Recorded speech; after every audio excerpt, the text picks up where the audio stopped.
Two-time African champions Eimba will square off against Ali Benghazi in less than an hour. That's talking about a CAF Confederations Cup. Best of luck to the Aba Elephants. Good to see you. Thanks for joining us on the Thursday edition of the show. I'm Yemi Adebayo. Let me take you through some of the things we're going to be looking at on the show tonight. I've let the cat out of the bag already. We're going to be talking about the CAF Confederation Cup. Match day 5. Group A will be in focus. We're going to be looking at the Aba Elephants, talking about Eimba, Eton Setiv, Lando Pirates, and Ali Benghazi, the 4 teams in that group, and of course the chances of Eimba making it through to the quarterfinal stage of the competition. Of course, we're talking about the Tokyo Olympics, and news is that the International Olympic Committee has banned any form of demonstration or protest on the podium. So athletes, you win your gold, just get on the podium and leave the place. That's all. That's what the IOC wants after looking at all of the issues related to that. We will also talk about things happening on the domestic scene. We will not forget about the ladies. We're going to be talking about the NWFL Super 6 after match day 3. What's going to happen. We're going to look at all the scenarios, all the angles, all for you. We will also look at the English Premier League. And of course, we'll talk about Kelechi Iheanacho, the guy a lot of people are beginning to call Senior Man Carls. We'll look at what he has done, what he's achieved with Leicester, and we're hoping this continues. Let me bring you into all that we're doing on the show tonight. I've given you what's going to be on the rundown for the show. Join us tonight. You can send us a mail, sports tonight at channelstv.com. You can get across to us by dropping your comments on Facebook, Channels Sports. Then tweet at us at channels_sports. That's how you can be a part of the show tonight. It's going to be very interesting to talk about all the things happening in your amazing world of sports. All right, let me introduce my partners in the Lagos studio to you. At some point, I'll also introduce another person who's going to join us on the show as we take this trip to tell you what's happening in the world. So Bolu Omoniyi is seated right next to me. Bolu, greetings to you. Thanks for being here tonight. Yeah, good to be here again. On a day where we had about 11 goals in 3 games in the NWFL Super 6, it's heating up. Because at this rate, I think it will go down to the wire, and that's what we want. Enjoy the competition, knowing that some persons may not like whoever represents us, but those that will go, at least you will be sure that they fought for it and they got there to represent Nigeria. All right, Damilola Onifade joins us as well. And Dami, greetings to you. Thanks for being here. Yeah, Yemi, it's good to be back, particularly on the night that the good form of Iheanacho continues. I mean, if you're a Leicester fan, everything you wanted ahead of this game, you have it. Jamie Vardy has scored. You know, the drought has ended. Yeah. Then Senior Man Carls still also on the score sheet. And he ends the debate about whether or not, you know, all the criticism about Kelechi Iheanacho. We'll talk about all of that, you know, later on the show, but we want to start from home. That's where we should start. Let's talk about Lagos. Lagos State has been in the news, and I dare say for the right reasons in recent times when you talk sports in Nigeria. The Lagos State Sports Commission has received members of the state contingent to the just concluded National Sports Festival in Benin City, Edo State. Team Lagos athletes, led by Nigerian Paralympic athlete Ahmed Kole-Osho, finished in 5th position on the overall medal table. And of course, they had a haul of 126, comprising of 32 gold, 40 silver, and 54 bronze medals. Officials say the athletes showed improvement from their last outing in Abuja, that's 2018. Of course, they insisted that the aim of the festival was developmental, and Lagos State will not depart from that objective.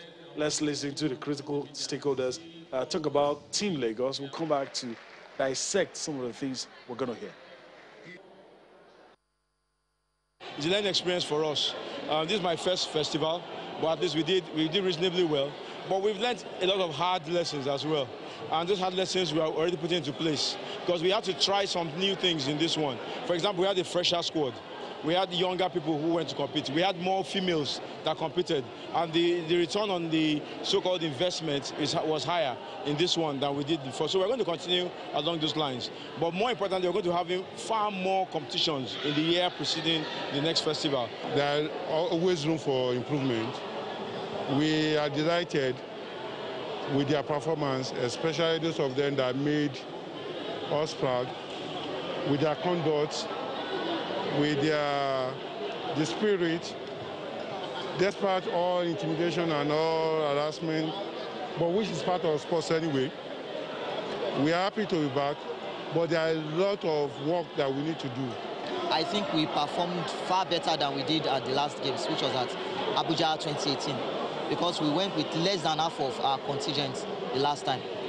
We went with about 700 and something athletes at Abuja, but this time around, because of COVID and all that, we had to slash our contingent to about 200 and something. And we came back with almost the same number of gold medals, just 3 gold medal shots of the last performance. So I would say we are far better prepared now. Aside from that, we went with a very, very young team. I can say we went with the youngest team in all the states. And with all that, we came home with a very wonderful result. So I would say we did far beyond our expectations. All right. Let me go to Bolu first. And I have the privilege of having 2 guys on the studio who know Lagos very well, who know the Lagos team, know a lot about the Lagos team very well. Bolu, Lagos State keeps insisting, and this is not the first time I'm hearing. I've been hearing for years, look, it's developmental. That's why you don't see Lagos get involved in issues of poaching and all of that. But even they are admitting that, in spite of all that, we still did beyond our expectations. Well, everyone says that, every administrator in Nigeria says it's grassroots first before everything, but we don't see that. But for Lagos, I remember even about a month or 2 before then, Shola people said something about developmental in terms of sports and everywhere. There are talents everywhere in Lagos, especially in football. Everywhere Lagos is really Nigeria. Yeah, you see almost everything you want in Lagos. And I like that they want to. I hope it's not more of the normal soundbite we hear every time. After the festival, everyone will forget about him. I hope they really want to. We have 2 guys in charge of, well, same commission, but different positions. But both of them are technically in charge of their office. So I hope they're not just telling us what we want to hear. I hope they will focus on this goal. There's nothing wrong if maybe 10 young guys grow from this sports festival, and in maybe 2-3 years, they're representing Nigeria at the Olympic Games, or maybe African Cup of Nations, or African athletes, or so. That's all we want. So you can go back to, we said we would produce guys, and in 2 years, we've produced A, we've produced B, and the festival overall, and they had one of the best incentives before going. I think a few days to the sports festival was when they paid them their money for the previous one. There is no better ginger, like they say in the local park. When you know your money is available, you would do better. All right. Lola, your thoughts on Lagos? I think I agree totally with what Bolu just said. But for me, what is important, you see, when you go for a competition, it's not everybody that goes there that really want to win. What is important is you set your own target, and if you can achieve that, then you have had a successful tournament. And I think that's the case with Lagos. They went there to display the talent of these youngsters. And the good thing is, between the going and the coming, let me borrow Bolu's word, the soundbites are still the same. Hopefully, at some point, there will not be a change. Yeah. And then the desperation will not come in, and then we scatter everything we are building. Because we're building something. And then we must continue on that level. Even if we have to win the next one, it should still be with this same athlete that we've invested in. Same not templates. Out of desperation, you now bring ready-made material, and then you discard this one. That would definitely defeat this purpose. All right, that would definitely defeat the purpose. We'll see. I mean, that's our job, by the way. We keep watching and to tell you what's going on. So that's Lagos. Let's talk about the ladies. Now, we'll never forget about the ladies. They've given us a lot of reasons to smile. Their league has been well organized, and, of course, information always at your fingertips, talking about the ladies. Let's take a look at match day 3 results. We're beginning to have an indication of where everything will go. And there's been some surprises, really. But let's look at the result. And the guys here would, talk to us and let us know what they think is going on. I know Queens lost to FC Robo Queens, the Lagos team, 4-1. Rivers Angels beat Bayelsa Queens 4-0. And stories everywhere about a tsunami in Bayelsa, the coach being told to go. We'll talk about that later on. Sunshine Queens also losing to Delta Queens. Guys, let's stay on this for just a minute each. I mean, let me start with Damilola. Your thoughts. Have you been surprised? It hasn't gone the way I expected, in my own opinion. I think if anybody tells me that this thing has gone the way you expected, then I probably would need to test your veins and your muscles. Quite surprising, really, particularly for me. I know some people might not like it. FC Robo is probably the surprise package of this punching above their weight. And again, you also see the reason why some teams that were doing well in the regular season don't usually like the Super 4, Super 16. Because traditionally they don't get to do well in the Super 6. But then it is what it is. It's a situation we find ourselves. It's a situation we find ourselves, and it's what all the clubs signed up for. I think a bit of overconfidence probably is affecting Bayelsa United, and the other teams have taken advantage of it. The good thing is we have a tournament where the teams are tested, and then if they are representing Nigeria, we know that at least they've earned it, not because they were given as a bonus. All right, Bull, let me get your thoughts. Well, the biggest surprise, like especially for Teresa, was Rivers Angels beating Bayelsa is not a surprise. The fact that they scored 4 without concern. And for about an hour, the game was just goalless. Both teams just going at each other until the first goal came on in 59th, then 4 goals. Robo, like you rightly said, Robo are a good team. They are not too much of a surprise because they are the top. Because if you are talking about the top 3 teams in the NWFL, you mentioned Robo, but nobody will expect Rivers and Bayelsa to be dragging with Edo Queens at the bottom of the table. Now for Bayelsa, I think mathematically they can still grow, but I think sensically it's gone for them. All right. Rivers still have the chance, but again, they have to do it. Means Robo and Delta have to be poor. And interestingly, let's see what happens on match day 4. Because that match day 4 will determine a whole lot on the final day. Because the 2 top teams with the same points will face each other on the final day. All right, let's bring in Ojekere Aikoje. He joins us, and we're going to be talking about a lot of things. Greetings to you, Ojekere. Thanks for joining us on the show tonight. Thank you very much. Always a pleasure. Let's talk about the ladies. I know you've been monitoring as well. Give me your thoughts. I don't know if you've had any surprises, or maybe things has gone the way you thought it would. Yeah, surprises in the number of goals I've seen for the goals have been raining. Honestly, I was shocked to see Edo Queens lose that as much as 1-4 FC Robo. I mean, Robo, of course, a decent side, one of the best in the league. My favorite, anyway. And then Bayelsa too, losing Rivers Angels, banking Bayelsa 4-0 in that derby.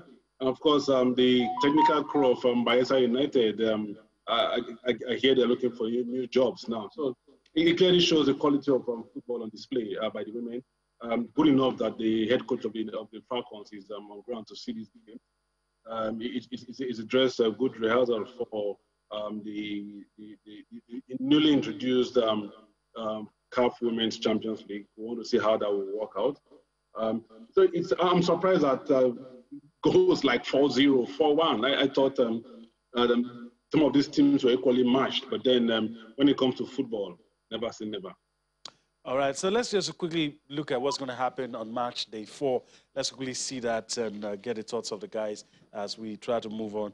Match day 4 is going to see Rivers Angels take on Edo Queens, Delta Queens will take on Bayelsa Queens, FC Robo Queens will take on Sunshine Queens. And what this competition has done for us is that you might want to see results before you talk, because sometimes what you expect is not what you're going to get. That's what's been happening when you look at all of this. But guys, quickly, match day 4. I just want some quick, we have a lot of ground to cover. Let me start with Damilola. You have the fixtures on your screen. Yep, I expect FC Robo to win. Okay. I think the game between Rivers Angels and Edo Queens, I expect some kind of fight back from Edo Queens, but Rivers might still hedge that. Sadly, for the first time, I have to vote against Bayelsa Queens as well. Okay. All right. Bolu? I think I agree with the Robo prediction.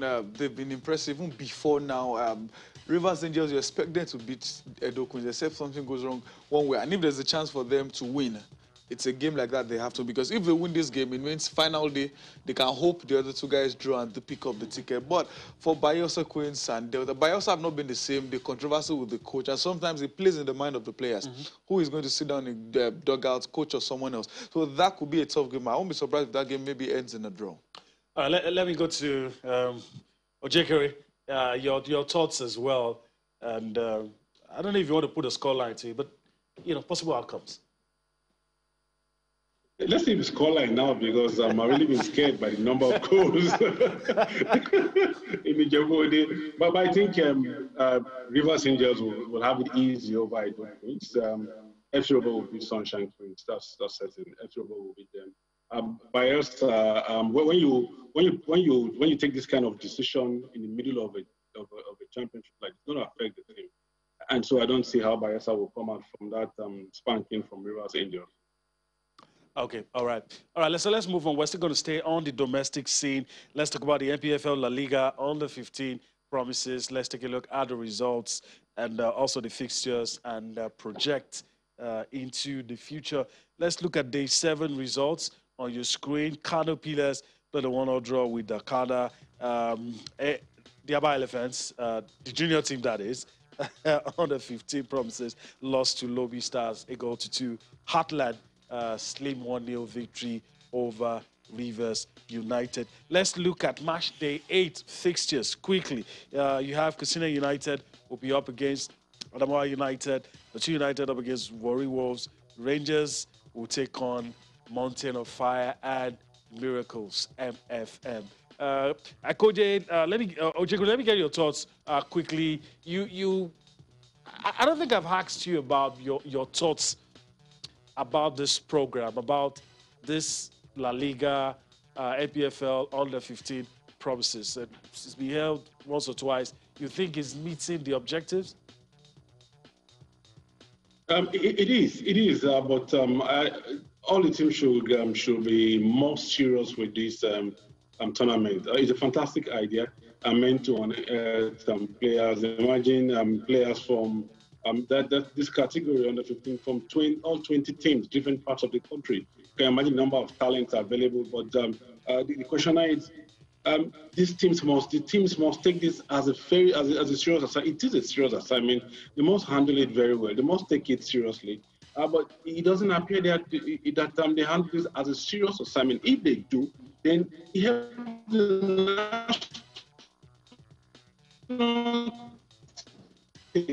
it gives the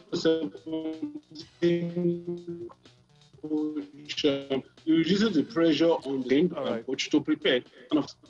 It's not developmental. I mean, the teams must be serious about this.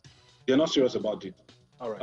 We must urge them at this point in time to be serious. If La Liga can come in and partner the LMC in a world initiative like this, then it means that all 20 teams, or whatever teams find themselves in the NPFL, because by next season to change again when teams are demoted and promoted. So whichever teams find it, whether you're even in or out, it's a project that teams must focus. All right. I mean, basically, the players are in your local. In the community where you operate, where these teams operate, and so it's not a difficult thing to keep them together and train them and monitor progress too. All right. In school and on the pitch. Okay. I agree with you. On that. Before we go on a break, Damilola, I'm very sure you're monitoring. You think objective purpose, everything achieved? I think in terms of purpose and objective, in terms of playing in this tournament, yes, that has been achieved. At least teams are coming. But in terms of the larger picture, like Joke said, is where I also have my concern. You qualify for this because you are in the NPFL. Mm-hmm. Now, the question you want to ask, next season, we're probably going to have 3 other teams that will come from the NNL. Do those teams have under 15 at this moment? And even the ones currently there, they take it seriously. Ones there, now, the point is, the ones there now, if 3 teams get relegated now, what will happen to these boys? Because they know they will not play it next year. So that's where the real question is. The question is about the entirety of the program, of the youth program of the Nigerian clubs are to as a whole. Before we're going to break, your thoughts on this one as well? The first thing is every club in the MPFL is meant to have it. If you check on the 17 World Cup, most of the boys coming from different countries, you hear Real Madrid, you hear Arsenal, but in Nigeria, a vast majority, if not all of them, come from academies. Or unattached. Exactly. I've been following La Liga promises for a while. The competition comes as big as it is. It's very huge. You see parents, fans everywhere for those events. Right. So it is meant to be. We will know if it's a success in 2 years or there, but when it's time for the under-17. All right. That's when we're going to know. That's going to be our litmus test to know if everything was indeed a success. We need to go on a break right about now. When we return from that break, we'll talk about Van Dressa and Oshu United. Some decisions by the NFF over some matters that have been lingering for a while. We'll also address the elephant in the room, the Aba Elephants. We'll talk about what's going on with them. We're going to do all of that when we return from this break. Let's continue from where we left. Let's talk about the Nigerian Football Federation, some decisions taken on disciplinary cases involving teams in the Nigeria National League is been left in the cooler for a while, but it's been dusted up and some decisions have been taken. We've put together some of the things that you have right there on your screen. I'm going to run through it, then the guys in the studio will do justice to the analysis of what the NFF has been able to come up with. First thing we have, the Nigeria Football Federation affirms the final result of Osun United versus Vandreza on March 6, 2021, as the match was concluded. The NFF orders Osun United to pay 300,000 for breaching of COVID-19 protocol on or before their next match, and an additional 200,000 naira for not complying with the NNL directives. Guys, I want you to note all of this because we're going to talk about all of this. NFF also orders Osun United to pay. This is what has been generating a lot of talk on social media, asking them, and I think Damilola gave me an explanation. Maybe he will say it so the viewers will hear him. The NFF orders Osun United to pay 50,000 naira to Vandreza as damages for vandalizing their cameras and their cables. Somebody joked on social media and said, are those things toys? Damilola will answer that later on. Osun United, NFF also orders Osun United to return to their own ground in Oshogbo Township Stadium for their subsequent matches, having served their banishment to Ilorin. NFF also strikes out Ibom Youth Protests of referee inducement against Bendel Insurance for lack of merit. And last on our list, NFF strikes out Remo Stars protest of breach of COVID-19 protocol and harassment against Bendel Insurance for lack of evidence. Let me start with Damilola.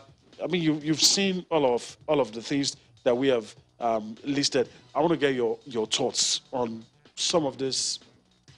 We're in no way trying to say something was wrong or something was right. I just want to get your thoughts. And the one I mentioned is what I see a lot of people talking about. Let me just talk about that one. The 50,000 there. Now, I think Vandreza will be in the better position to give us a clear picture because as far as the release by the NFF, what is stated is that the 50,000, they use the language, let me say that specifically, say, even though Vandreza did not give any evidence to the quantum of the damage.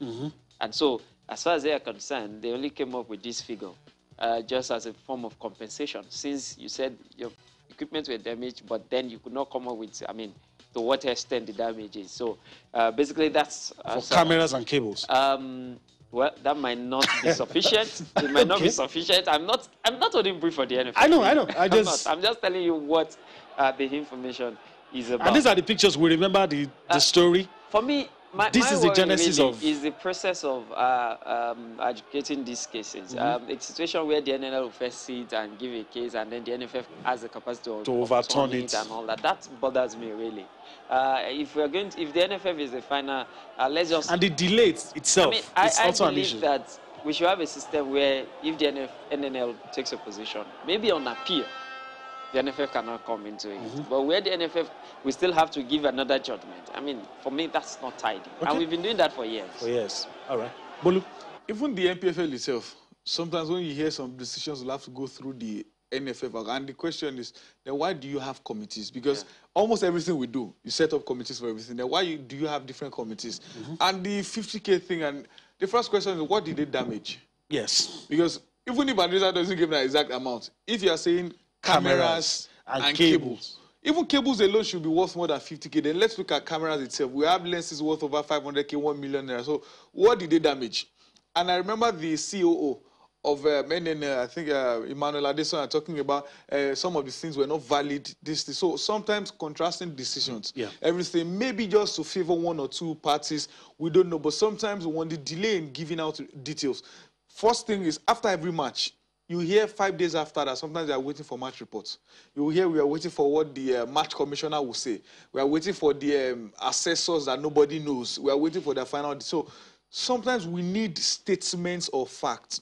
If something happens, let us know what happened. Then there was a video that came out of Vandreza players harassing the referee, trying to defend what happened. And the question is, Van Rijsselhout were wrong, very wrong. They should never have harassed it. But this is also wrong. We heard instant reply now of breaking COVID-19. I think we've said it over time here. Almost, if not all games in the NPFL, we have fans breaking the I mean, you could hear the noise at the background. Screaming goals and everything, but nothing is done. We only look for the scapegoat. Oh, these guys are the culprits, let's pick on them. All right. If nobody says anything, everything goes. It's fine. All right. Ojike Ekoje is still with us, and I'm very sure he's been listening in. So let me just get your thoughts on some of this decision coming in today with regards to issues in the NLL. So I just want to get your thoughts so we can move on and talk about some of the issues in Nigerian football.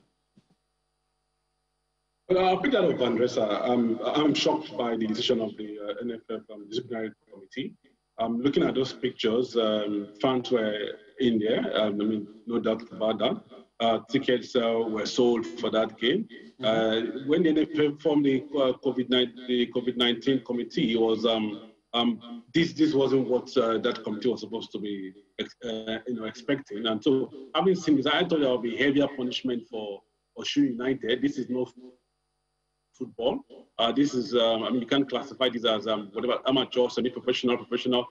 This doesn't portray the kind of league we want to show out there as lower division. The second tier league, certainly not. Then you now look at the destruction of cables of Vandresa and cameras again. Then the fine, 50,000. That's a joke. 50,000 for I'm still confused anyway. It doesn't sound well to me. If you want to punish a team, then you punish well. What this means is that you just telling them to go home and continue what they have been doing. And that is what we want to change. If we want to change the narrative, if we want to play professional football, let's be serious about professional football. Otherwise, we'll just be joking. And that's what we've done. That's why the NNL has continued to you look matches in other centers. Same thing. You look at the match venues, very poor facilities. The pitch doesn't look green. It looks like something else. And then you wonder that this is second tier football. It must be serious. The NNL must be serious if we want that league to attract sponsors. All right, I agree with you. And I hope the authorities are listening. If we want some of the same, or we really want to turn a new leaf and make things change. Those pictures, anytime you see them, it's a shame. It's disgraceful and shouldn't be happening in Nigeria. All right, let's move on and talk about the CAF Confederation Cup in, like I said, in less than an hour, probably 29 minutes. Enyimba will take to the field and step out against Ali Benghazi. Let's look at the situation in Group A. The Aba Elephants right there in Libya up against Ali Benghazi. Orlando Pirates, it's not lost a game. I like the way they've approached everything. And, I mean, just look at the results. I mean, it's if they continue like this, it's hard to bet against Orlando Pirates. But I know you guys are not interested in talking about Orlando Pirates. We're going to be talking about Enyimba. But, I mean, Damilola, what is the minimum? What is the least that Enyimba have to get from this game if they're serious about qualifying? I mean, if they're serious about qualifying, the minimum should be a draw, the minimum. But if PRS minimum. But if they are really, really serious about qualifying, they should be thinking of beating them and qualifying. Straight away. Because a win takes them to the next round, really. So, and I don't see any reason why Enyimba should go into this match thinking otherwise. Yeah, they must. I don't. I've said this over and over again. It still bothers me that Nigerian teams, for all the talent we claim we have, we don't go into matches like this with the kind of confidence that I expect of a team of that kind of that measure. Especially if it's an away game. That we can win. And that's why you see that even at home, especially when we are playing North Africans, we more or less, our body language shows as if we want to lose, really. So I feel Enyimba must go into this game believing they can win. I mean, get a win here and make the last game against Orlando Pirates, just come and shake hands and let them go back to South Africa. I don't know about Bolu. Is it redeemable if they don't get a win in this game?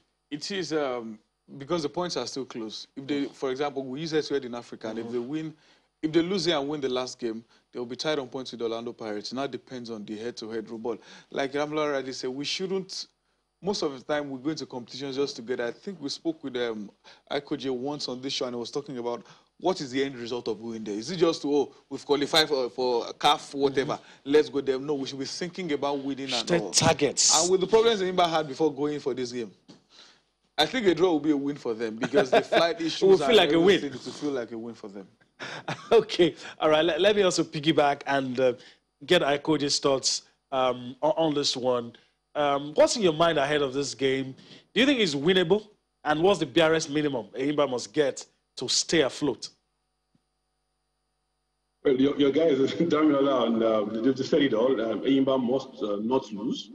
10-10 draw, 9-9 draw, goalless draw, 1-1 draw. Get a draw, win the game, but certainly not lose the game. But then the question you want to ask yourself, do they look like a team that can win the game? When you look at the travel plans, the last time a team traveled like this was Rangers. They went to Sudan and lost 4-0 to Al Hilal, moved straight from the airport to the stadium. When you plan like that, I mean, these fixtures have been out. Like I always say, with teams, you look at the battle with Rivers United earlier in the year, PPG, we always know we want to play. We want to play every team. Even Adamawa United, you ask the coach today, he tells you he wants to play Continental. Continental comes. Then the question is, how prepared? How prepared are you to play Continental? You must travel to play away games. Why not plan well for the away games? And suddenly it was as if we didn't know that anybody didn't know they were going to travel to Benghazi for this particular game. I mean, Orlando Pirates was the first team to play there. Enyimba is the second team that will play there. It was clear that this match will hold in Benghazi, and suddenly they are playing Enyimba didn't. They were just told the day before the game that they would travel there, and we saw all kind of travel plans, and in the papers the governor intervened. It doesn't have to intervene. It's his team. He's a de facto president of the team. So the question is, what were they thinking when it was getting late? They couldn't get. They couldn't make the right plan to travel, and suddenly it didn't look as if a plane was going to drop from the sky for them to get there. They are bad travelers, which bothers me. They lost at Pirates, they lost at Setif, and now this is a big one. It's a big one for Al Ahly Benghazi. The good thing for us, again, we said same thing against Setif, that the fans won't be there. Enyimba lost 3-0. The fans, again, will be in Benghazi. That should be a plus for Enyimba. The place is set up. I mean, saw the stadium. The ultras have designed the place, but they won't be there. So the question is, what mentality would Enyimba take into the game against Al Ahly Benghazi? It's a must-win for Al Ahly Benghazi. But for Enyimba, a draw will still be good for them. Then they have to come back and finish the job against Orlando Pirates. But can they withstand? Can they get something out of this particular game? The back four, again, is my problem. The last game against Setif, it was as if the back four didn't exist. Goalkeeper Noble turned out to be the busiest man on the day. Thank God he saved Enyimba, saved the penalty. So the question again remains, how will this back four contain Al Ahly Benghazi? Credit to them, they've got some decent players in the squad. They played against Tanzania and Tunisia in the AFCON qualifiers. Some of their players were in the games against Tanzania and Tunisia, and so we expect them to come. So they've got international experience coming into this game. It's a big game for them. I hope that Enyimba will survive this. All right, we hope so too. And but let me ask you. I don't know. Maybe I want to play the devil's advocate. Is it redeemable? Before we let you go, is it redeemable? Damilola has accused a lot of us when we play these North Africans. It appears like we are resigned that we're going to lose. So let me toe that line and assume that the Aba Elephants lose. Is it redeemable? Can they still qualify? Well, they have to come home and beat Orlando Pirates. Then it depends on what Pirates also come with. If Pirates want to come with a second string side, or they want to come and just finish the job here. And so that's where the challenge will be. But then 90 minutes is just very close up. Let's hope. Like we always hope in Nigeria. Let's hope that Enyimba will do the job, but it's going to be a difficult one. All right, Ojekere Ikoje, I want to thank you for your time on the show. Always a pleasure having you, getting your insights and inputs on the show. Thank you very much. All right, so that's our friend Ojekere Ikoje giving us his thoughts on the CAF Confederation Cup and all the other issues in Nigerian football. Bolu, I don't know if there's anything to add to what he has said. Whatever Enyimba does tonight, do not lose. That's the best thing for them. I remember when we got the groupings at the start of the season, people were like, okay, Enyimba, win all your home games, try and pick at least 1 point away from home. If they 10 points should take you through to the next round in any tournament. But again, they've lost the first 2 home games. Now they have 1 more home and 1 more away. They have 6 points.